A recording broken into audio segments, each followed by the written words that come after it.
Hello, everyone. Thank you so much for joining me. Welcome to everyone who's coming on. Welcome to all of my replay viewers. Thanks for showing up. I'm going to flip my camera around now so I can talk with you guys better. Hello. If this is your first time with me, my name is Keely. I'm the owner of lovehopeadventure.com. And I usually come on around this time every day between 12:30 and 1. I know I'm a little bit later than usual today because my son was just taking a little longer at lunch and he wanted to do some things. So here I am. And if you follow me in general, you'll know that I accidentally didn't scope on Friday. For whatever reason, I forgot to come on and scope. So that was my apologies. But today I'm back at it doing the thing like normal. So I wanted to talk with you guys about how important it is to spend time with other couples that are married. Whether you're a single person or whether you're a married person, you can really benefit from being around other couples that have a good marriage. So you do kind of have to be selective of the couples that you're around because you don't want to be around people that destroy each other while you're with them. You want to be around people that are going to encourage you to love your spouse and just being around people who show affection to one another and have a good relationship will actually really help you in your own marriage. It's kind of like this monkey see, monkey do type of thing. If you see someone else doing something that is a good thing, you kind of tend to mimic that. And I mean, we don't have any choice but to mimic the people in our life to a degree. And I think that influence can be really good for you. If you want to find ways to have a healthier, stronger marriage, it is important to spend time with other people who also have that. And it's okay to be around people who maybe don't have the strongest marriage on the planet because they need that influence in their life too. But if you notice that, maybe the relationship is negatively affecting you in some way, then you might want to not. So how does this play out? Because, I hear a lot of people talk about how they don't have friends and they're really struggling to connect with people, and I get that completely. There's been a lot of times where I have struggled to have friends, where we have struggled as a family to hang out with others. And we've lived in a lot of places, so we have kind of connections all over the place. And it can be kind of difficult for you to find other people to spend time with. So I find that going to church, for me, is one of the best ways to find other couples. That's how I've met other people, because that's where my husband has always worked for a church, and that's why we've moved to certain areas. That's how I've done it, but if you don't attend church or if you don't find anybody at your church that you can really connect with, there are other outlets. So if your kids are on a ball team, maybe start talking to the people that are there waiting for their, watching the practices. Maybe you just meet people at your job that you feel like we could have a good time together. Obviously there are people everywhere, but there's a couple of things you got to have. First, you have to have time. You can't build a relationship with other people if you don't have time. If you don't have time to go out on dates with just you and your spouse, the likelihood of you having time to go out on dates with other people is probably slim to none. So it's really important that you make it a priority.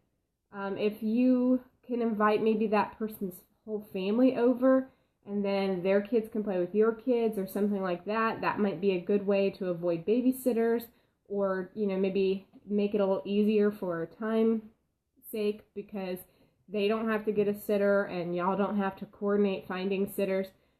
But every once in a while, it can be really good to go out with the other couples too, because it's really important as adults that we get to be adults. And it can be hard to kind of just be who we are when we have kids underneath our feet and we're constantly having to tell them not to do things.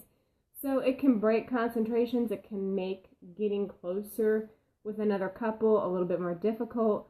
I know that for my husband and myself, we definitely are different on a date than we are here at the house to a degree. I'm not saying completely, but when we're on a date, we went there together to focus on one another, And we're not going to let other interruptions and distractions keep us from that focus. And we can't really do that here at the house. So it's very different to go out on dates. And it's important to spend time out on dates with other couples because you get to have conversations that are deep. You can talk with them about things that maybe you don't feel comfortable sharing with your kids around, or, kind of a broader audience of people coming in and out. So I definitely suggest that you find another couple, first of all, and then find ways to spend time with them. I have found that it has been highly beneficial to my marriage to have other couples in my life that we can spend time around, because you just kind of feed off of each other as a couple. So maybe they are just doing something that's really positive, or you see the way they're relating to each other, and it doesn't take very long or very many interactions for you to be like, hey, I want to be like that. I remember some friends of mine coming to visit us, a couple years ago, and her spouse had been on deployment and he had come home, and so they were just really kind of all over each other physically, just like hugging and holding hands and loving on each other and stuff, because they've been apart for so many months. And that, I remember in that moment feeling like I really want that with my spouse, and it kind of spurred me on to spend time loving and hugging on my spouse more, because I was seeing that modeled for me, and it kind of made me want that same thing with my spouse. I wanted that healthy thing. So it wasn't like a jealous type of thing. It wasn't a comparison type of thing. Rather, it was just me loving on my spouse because I wanted it, because it was something that was healthy. It was a healthy desire. So if you have people in your life, try not to hang out with people that make you feel jealous, because that could go wrong. But hang out with people that are going to inspire you. Read people that will inspire you to do good things and healthy things and better things, not people that make you feel bad because you don't do the things they're doing. And that's going to kind of be something you have to feel out. So I really encourage you guys, don't live your marriage in a bubble. Find other people that you can spend time with and do it. You need those relationships. You need to be there for other people so that if and when they're going through, when they're going through marriage problems, you can talk with them and you can share with them. And when you're going through marriage problems, you have someone there to talk to also. And it's so much better to talk with people that know both of you about your marriage problems, because they can bring insight into your marriage and into your fights and into your relationship that other people probably can't. So if you have a couple that hangs out with you a lot and you start having some issues with your spouse and you start relating that to one of the people in the couple, they might be able to give some insight into their perspective of y'all's relationship. And that really helps. It also helps because they've got a relationship with your spouse also. So it makes it easier for them to listen to the things that you feel frustrated about without hating your spouse. And that's really important, because if you have like a best friend who doesn't really like your spouse, that's going to be a problem for you guys. You're going to share with them things your spouse is doing, and it might make them dislike them even more and give you bad advice. So it's so important to have friends that are couples, to enjoy time together as a couple with each other, focusing on each other, and then with others. So I encourage you guys to go out there and find people that you can spend time with.